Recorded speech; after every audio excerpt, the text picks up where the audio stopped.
Jack অনেক গরিব ছিল। সে একদিন নদীতে আসলো মাছ ধরার জন্য। সে নদীতে মাছ ধরার জন্য অনেক চেষ্টা করলো, কিন্তু সে কোনো মাছ ধরতে পারছে না। সব ছোট ছোট মাছ পাচ্ছে। এই মাছ নিয়ে সে বাজারে বিক্রি করতে পারবে না। এই জন্য সে রাগে লাফাতে শুরু করলো যে মাছ কেন পাচ্ছি না, মাছ কেন পাচ্ছি না। একটা সময় সে আবারও চেষ্টা করা শুরু করলো।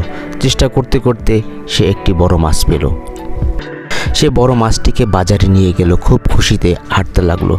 সে মাছটিকে বিক্রি করে অনেক টাকা পাবে। সে মাছটিকে নিয়ে বসে রইল, কিন্তু কোনো কাস্টমার আসছিল না।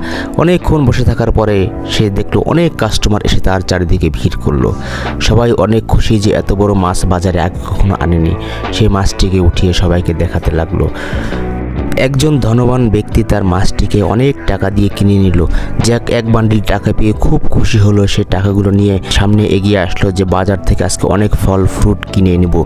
অনেক ফল ফ্রুট কিনে নিয়ে সে বাড়িতে গেল। বাড়িতে তার স্ত্রী সন্তান আছে। তারা দেখে অনেক খুশি হলো যে বাবা আজকে অনেক ফল কিনে নিয়ে আসলো। এ থেকে আমরা শিখতে পাই যে গরিব হয়েছে তাতে কি হয়েছে, পরিশ্রমই সব কিছু করে।